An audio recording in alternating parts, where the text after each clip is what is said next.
और समूचे बिहार के उच्च शिक्षा की जो स्थिति है, हम लोग तो देख रहे हैं कि कहीं विश्वविद्यालय के अंदर शिक्षकों की जो संख्या है, जो पैमाना यूजीसी ने तय कर रखा है कि 30 बच्चों पे एक शिक्षक चाहिए, तो ये विश्वविद्यालय के अंदर नहीं है। एक तरफ ये नियुक्ति पत्र बांट रहे हैं और दूसरी तरफ अतिथि प्रोफेसर को हटाने की कोशिश की जा रही है। ये होगा कि विश्वविद्यालय के अंदर, कॉलेज के अंदर जो प्रिंसिपल हैं या जो डिसीजन मेकिंग बॉडी पे बैठे हुए हैं, वो इनको ब्लैकमेल करें, इनका रिटायरमेंट का एज फिक्स किया जाए, इनका सैलरी फिक्स किया जाए।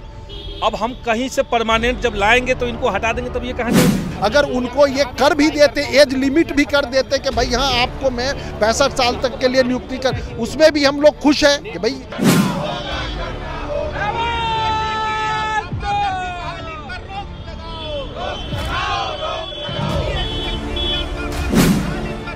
अभी हम जहां खड़े हैं उससे चंद कदमों की दूरी पर ही मुख्यमंत्री नीतीश कुमार नियुक्ति पत्र बांट रहे हैं। वहां तेजस्वी यादव भी मौजूद हैं, लेकिन गांधी मैदान और बीच में सड़क और सड़क के इस तरफ कालिदास संग्रहालय के सामने देखिए लोग यहां पर प्रदर्शन कर रहे हैं और ये मांग कर रहे हैं सरकार से।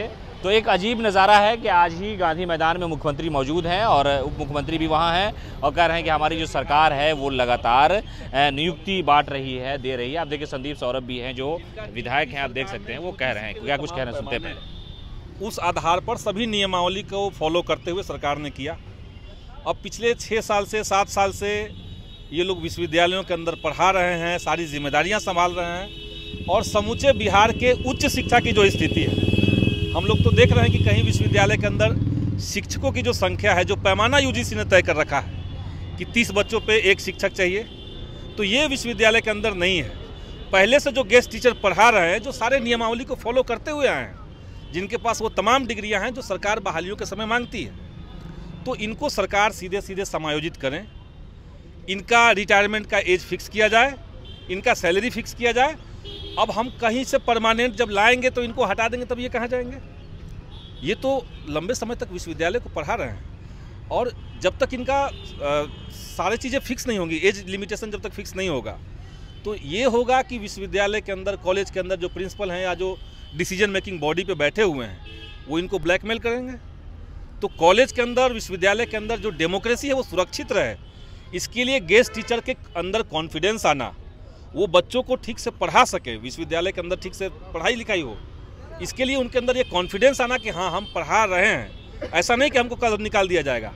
तो ये एक एश्योरेंस चाहिए सारे शिक्षकों को और बहुत जेन्युइन मांग हमारी है। हम लोग की यही मांग है कि जो गेस्ट टीचर्स बिहार भर में पढ़ा रहे हैं, सरकार उनका समायोजन करे। आपके पास रिक्तियां काफ़ी खाली है, अगर आप यूजीसी के रूल रेगुलेशन को फॉलो करते हैं तो उससे भी ज़्यादा रिक्तियां आपको खाली है। अभी जो विश्वविद्यालय आयोग की तरफ से, चयन आयोग की तरफ से जो बहाली हो रही है, उन सब बहाली के बावजूद आपके पास सीट है, तो जो शिक्षक पहले से पढ़ा रहे हैं, जिन्होंने पूरी ताकत लगा के डिपार्टमेंट को चलाया, विश्वविद्यालयों के अंदर, डिपार्टमेंट के अंदर क्या स्थिति है और कैसे गेस्ट टीचर वहाँ पे उसको संभाल रहे हैं, तो कोई से छिपा हुआ बात नहीं है। तो एक मांग हमारी ये है। दूसरी बात है कि जो अभी बहाली चल रही है, बिहार विश्वविद्यालय चयन आयोग, उसके अंदर अपारदर्शिता है, उसके अंदर भ्रष्टाचार की तमाम संभावनाएं हैं। जिनको शॉर्टलिस्ट करके बुलाया गया है उसमें कोई क्राइटेरिया नहीं है, ना तो उसको पब्लिक किया गया है। इसी सरकार ने जब 2014 में बहाली आई थी बीपीएससी के मार्फत, तो उस समय चीज़ें क्लियर थी। अगर आपको कॉल गया है तो क्यों गया है आपको पता है, नहीं गया है तो क्यों नहीं गया ये आपको पता है। तो ये अपारदर्शिता खत्म हो। इस मामले में, गेस्ट टीचर्स की नियुक्ति के मामले में, हमने पहले भी विधानसभा के भीतर उस समय के जो शिक्षा मंत्री थे उनसे हम लोगों ने सवाल किया, मैंने सवाल किया था, उसका उस समय बहुत सकारात्मक जवाब नहीं था।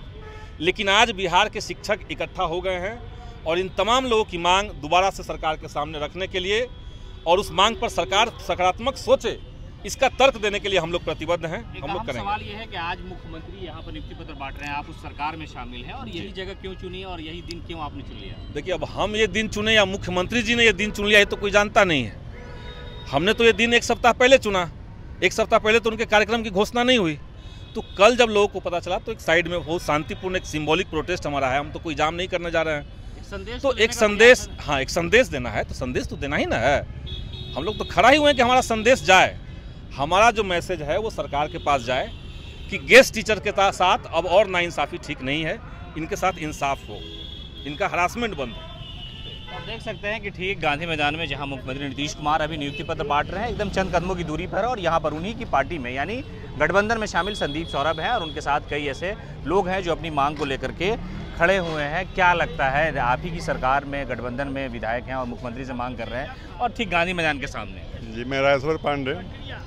यह नियुक्ति पद बांट रहे हैं, एक तरफ हटाना चाह रहे हैं, यह बात तो ठीक नहीं है, बिल्कुल ठीक नहीं, हटा रहे हैं। यह कहाँ का न्याय?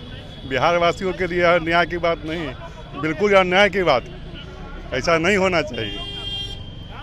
क्या लगता है, नई सरकार आने के बाद तेजस्वी ने बहुत वादे और दावे किए, सब बहुत, आज भी चल रहा है प्रोग्राम। बिल्कुल सही बात है आपने, वो यूजीसी के मुताबिक, मापदंड के मुताबिक हम लोगों को नियुक्ति यहाँ पे की गई कि भाई आपको मतलब दिया जाएगा, और एक तरफ ये नियुक्ति पत्र बांट रहे हैं और दूसरी तरफ अतिथि प्रोफेसर को हटाने की कोशिश की जा रही है, वो भी अब जो बहालियाँ पारदर्शिता के साथ हो रही। यहाँ पर हम लोगों को जो बहाली की गई थी तो उन्होंने टोटल मापदंड के अकॉर्डिंग टू हर यूनिवर्सिटी में बहाली किया, और करने के बाद अब वो कहते हैं कि आपको हटा देंगे, जबकि हम लोगों ने यूनिवर्सिटी को उस हालत में संभाला था जब कोई नहीं था, न एग्जामिनेशन लेने वाला है न पढ़ाने वाला है। जब मैंने इनको संभाल दिया तो अब आज ये कहते हैं कि नहीं, हम आपको मतलब जो है ये करेंगे, हम ये करें, आप पारदर्शी, आप वो भी नहीं हो रहा। जबकि 15,000 शिक्षकों की यहाँ पे ज़रूरत है। अगर ये 2-2,500 लोग हैं, अगर उनको ये कर भी देते, एज लिमिट भी कर देते कि भाई हाँ आपको मैं 65 साल तक के लिए नियुक्ति कर, उसमें भी हम लोग खुश हैं कि भाई उसको कर दिया जाए, उसको किसी तरह से नहीं हटाया जाए। आपके अकॉर्डिंगली एक एक शिक्षक जो है आपका पूरी तरह से योगदान कर रहे हैं और मदद कर रहे हैं, और आप अचानक ये सोच रहे हैं कि नहीं, हम क्या कहते हैं, हम ये करेंगे वो करेंगे। सवाल ये लोग इस बात पे उठा रहे हैं कि मुख्यमंत्री नीतीश कुमार एक तरफ नियुक्ति पत्र बांट रहे हैं और ये कह रहे हैं कि हम लोगों को रोजगार और जॉब दे रहे हैं, लेकिन सवाल ये है कि जो अतिथि शिक्षक है वो कह रहे हैं कि हमें हटाया जा रहा है। तो एक तरफ से सरकार नए लोगों को बहाल कर रही है और पुराने लोगों को हटा रही है, इसलिए इन्होंने गांधी मैदान में यानी मुख्यमंत्री नीतीश कुमार का जो प्रोग्राम चल रहा है नियुक्ति पत्र बांटने का, उसके ठीक सामने इन्होंने विरोध प्रदर्शन किया है ताकि मुख्यमंत्री के सामने मैसेज जा सके।